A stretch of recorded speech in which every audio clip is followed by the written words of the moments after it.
Hello everyone, welcome to all of you.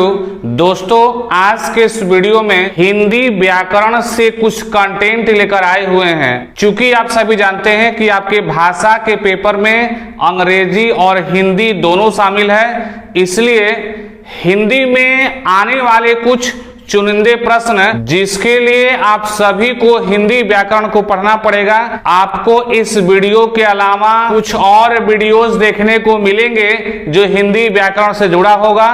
तत्पश्चात आपको mathematics या जीके जीएस से जुड़े हुए जो क्वेश्चंस होंगे वो बारी बारी से लेकर के आपके सामने उपस्थित होंगे। तब तक आप जिस किताब से पढ़ते होंगे, जहां से पढ़ते होंगे वहां से तैयारी करते रहें। पढ़ाई को जारी रखना है, बीच में कहीं पर भी रुकना नहीं है, इसलिए आप पढ़ाई जारी रखें। ये वीडियो आपके पढ़ाई में कुछ परसेंट सहायता करेगा, सहायता करता है, इसलिए ऐसे चीजों को बनाया जाता है और आपके सामने आपके पटल पर लाया जाता है। आइए शुरुआत करते हैं और देखते हैं आज के वीडियो में हिंदी व्याकरण से जुड़ा हुआ कौन सा कंटेंट आपको मिलने वाला है। आइए देखते हैं। यहां लिखा हुआ है वर्ण और ध्वनि। पहले स्टेप में लिखा हुआ है वर्ण। आप सभी जानते हैं जब किसी भी भाषा को बोलते हैं, लिखते हैं, सुनते हैं या समझते हैं तो इसके लिए सबसे पहले भाषा की छोटी इकाई का ज्ञान होना चाहिए, जिसको हिंदी में वर्ण या अक्षर कहते हैं। आगे देखते हैं क्या बोल रहा है। तो वर्ण के सामने बोला है वैसा ध्वनि जिनका खंड या टुकड़ा नहीं हो सकता है उसे क्या कहते हैं? वर्ण कहते हैं। जैसे में लिखा हुआ है अ, क हलंत, ख हलंत, प हलंत आदि, यानी कि इन सबों को अब खंड या टुकड़ा नहीं किया जा सकता है, इसलिए ऐसे पदों को वर्ण कहते हैं। साथ में आपको बता दें कि हम लोग नॉर्मली जैसे लिखते हैं कलम, क्या लिखते हैं हम लोग? कलम लिखते हैं। तो इसमें जिस क का प्रयोग हुआ है ये अलग तरीके का है और ये अलग तरीके का है। इसका मतलब ये हुआ कि जो कलम में क आपको दिखाई दे रहा है यह क हलंत धन अ से बना हुआ है, राइट। और यहाँ पर केवल क हलंत लिखा हुआ है। इससे क्या स्पष्ट होता है? इस क हलंत में और इस क में क्या अंतर है?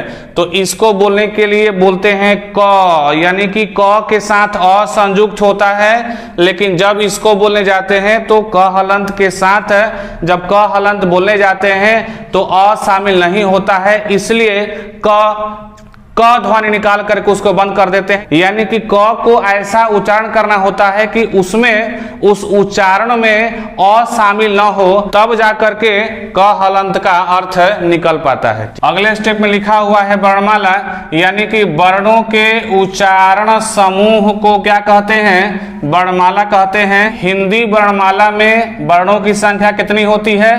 46 होती है। अब आप जब 46 देखेंगे तो आपके मन में एक ख्याल जरूर आएगा कि आप कहिएगा कि हम तो कुछ और पढ़े हैं, यहाँ तो 46 लिखा हुआ है, इसका मतलब कि ये गलत लिखा हुआ है। अधिकांश लोगों को हम देखे हैं कि जो चीजें वो सीख लेते हैं 100% वही सही है, उसके अलावा उनको दूसरे किसी की बातें सही नहीं लगती है। ऐसा अक्सर बहुत तेरे को हम देखे हैं। तो ऐसा नहीं है कि जो हम चीज सीख गए वही 100% सही है। इसके अलावा सामने वाला बंदा वो भी पढ़ाई किया है, वो भी सीखा है, वो जो बोलेगा वो सब गलत है। ऐसा नहीं होता है। एक चीज को, एक बात को बोलने का, कहने का, सीखने सिखाने का तरीका जो है अलग अलग प्रकार का होता है। इसलिए यह मान लेना कि हम जो जानते हैं यही सही है, बाकी जो लोग बता रहे हैं वो सब गलत है, ऐसा नहीं करना चाहिए। 46 वर्ण में हम ये कह रहे हैं कि जब आप इसको देखेंगे तो आप कहेंगे कि भाई हम तो 48 पढ़े हैं कि हिंदी वर्णमाला में 48 वर्ण होता है।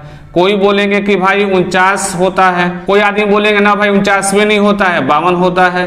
तो अलग अलग किताब में अलग अलग व्यक्तियों द्वारा अलग अलग तरीके से बातें परोसी गई रहती है, बताई गई रहती है, इसलिए इस चीज में कंफ्यूजन होता है।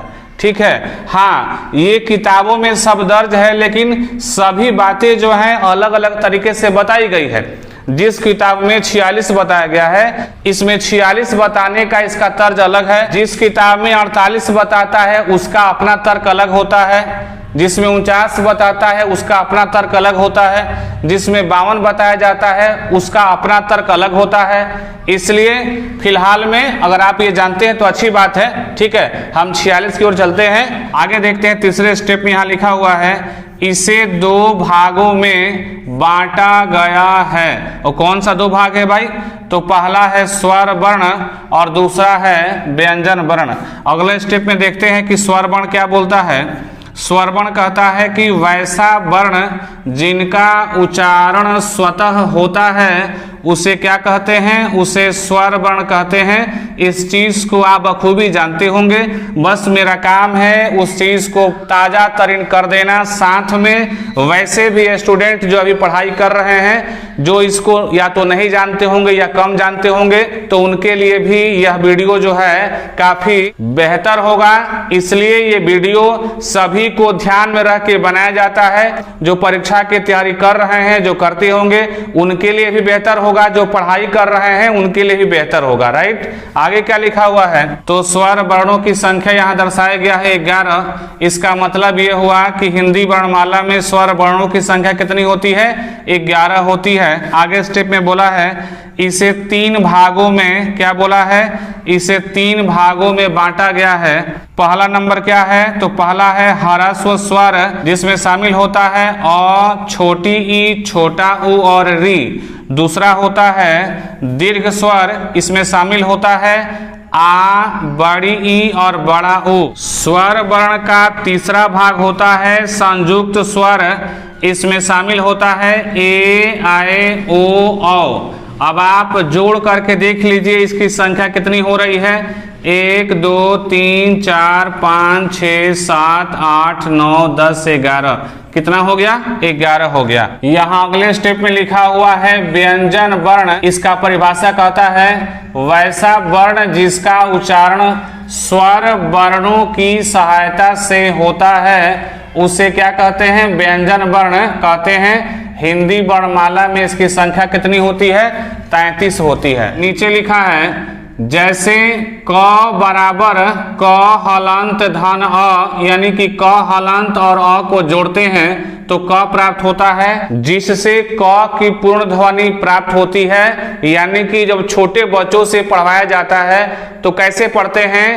क, ख, ग। इसका मतलब क्या हुआ कि इसमें क के अलावा क के साथ अ भी संयुक्त है, इसलिए ऐसा अर्थ बच्चे निकाल पाते हैं। आगे देखते हैं क्या लिखा हुआ है। च बराबर च हलंत धन अ, यानी कि च हलंत और अ को जब संयुक्त करते हैं, जोड़ते हैं, तो ये च प्राप्त होता है। इत्यादि, यानी कि जितना भी व्यंजन वर्ण है उसको ऐसे ही आप काउंटिंग कर सकते हैं, उसको ऐसे ही आप खुद से बना सकते हैं और जांच कर सकते हैं। आगे स्टेप में लिखा हुआ है इसे 3 भागों में बांटा गया है। किसको? तो व्यंजन वर्णों को 3 भागों में बांटा गया है। पहला भाग होता है स्पर्श व्यंजन, जिसमें शामिल होता है कवर्ग, चवर्ग, टवर्ग, तवर्ग तथा पवर्ग। अब आप कहिएगा कि भाई हम नहीं जानते हैं कि कवर्ग का मतलब क्या होता है। तो कवर्ग का मतलब होता है क, ख, ग, घ और अंग। तो जब कवर्ग का मतलब होता है क, ख, ग, घ, अंग, तो अब आप समझ गए कि चवर्ग में क्या होगा, टवर्ग में क्या शामिल होता है, तवर्ग में और पवर्ग में क्या क्या शामिल होता है। ये कोई बड़ी चीज नहीं है, सब कुछ पहले पढ़े हैं। बस जो चीजें आप पढ़े हैं उसको मेरा काम होता है ताजा तरीन कर देना, माइंड के सामने ला देना, मेरा बस उद्देश्य वही होता है। आगे स्टेप में लिखा हुआ है अंतस्थ व्यंजन, जिसमें शामिल होता है य, र, ल एवं व, यानी कि इसकी संख्या होती है कितनी? इसकी संख्या 4 होती है। तीसरा स्टेप में लिखा हुआ है ऊष्म व्यंजन, इसमें शामिल होता है तलाबी स, मूर्धनी स, डंटी स और ह, यानी कि ऊष्म व्यंजनों की संख्या भी कितनी होती है? 4 होती है। अगला स्टेप में क्या बोला है? अयोगवाह व्यंजन वर्ण, यानी कि जो अनुस्वार यहाँ देख रहे हैं और जो विसर्ग देख रहे हैं, जो 2 व्यंजन वर्ण देख रहे हैं, इसको क्या बोलते हैं? अयोगवाह बोलते हैं। इस दोनों व्यंजन वर्ण को अयोगवाह बोलते हैं। फिर भी यह व्यंजन वर्ण में शामिल होता है। राइट, अब आप खुद देखिए कि आखिर हिंदी वर्णमाला में 46 वर्णों की संख्या कहां से आ गया। तो 11 आपको यहां दिखाई दे रहा है, 33 आपको यहां दिखाई दे रहा है। तो 33 और 11 जोड़िएगा कितना होगा, 44 होगा। और 2 आपको यहां दिखाई दे रहा है, देख रहे हैं, अनुस्वार और विसर्ग 2 आप यहां देख रहे हैं। तो 2 आप यहां जोड़ दीजिएगा, कितना हो जाएगा, 46 हो जाएगा। यानी कि आप खुद देख पा रहे हैं कि हिंदी वर्णमाला में वर्णों की संख्या 46 किस प्रकार से होता है। ठीक उसी प्रकार से जिस किताब में दिया रहता है 48, उसमें बताया गया रहता है कि 48 किस प्रकार से आता है। जिसमें देता है 49, उसमें बताया गया रहता है कि किस प्रकार से 49 आता है। और जिसमें देता है 52, उस किताब में बताया गया रहता है, दर्शाया गया रहता है कि किस प्रकार से हिंदी वर्णमाला में वर्णों की संख्या 52 होती है। अगला स्टेप क्या लिखा हुआ है, संयुक्त व्यंजन। क्या लिखा हुआ है, संयुक्त व्यंजन। यानी कि संयुक्त व्यंजन जो है छ, त्र, ज्ञ और स्र होता है। आखिर ये किन वर्णों को मिलाकर बनता है। तो यहाँ देखिए, जो छ होता है यह क, हलंत, धन, मूर्धनी स दोनों को जोड़ते हैं तो छ की प्राप्ति होती है। त, हलंत और र को जोड़ते हैं तो त्र की प्राप्ति होती है। साथ ही ये जो ज्ञ देख रहे हैं, यह ज, हलंत, धन, य को जोड़ते हैं तो ज्ञ की प्राप्ति होती है। स्र कैसे बनता है, किन वर्णों के मेल से बनता है। तो तलाबी स, हलंत, धन, र। यानी कि तलाबी स, हलंत, धन, र को जब जोड़ते हैं तो स्र की प्राप्ति होती है। तो ये थी कुछ बेसिक जानकारी जिसके अनुसार आप जान पाए कि आखिर वर्ण से संबंधित कौन सी बातें हैं जो आपके लिए, जो हमारे लिए, जो सबके लिए इम्पोर्टेंट है, खास है। यह चीज, यह कंटेंट आपको जरूर बेहतर लगेगा। आपको पढ़ने में, परीक्षा की तैयारी करने में, किसी को बताने में, समझने में, समझाने में जरूर आपको सहायता पहुंचाएगा।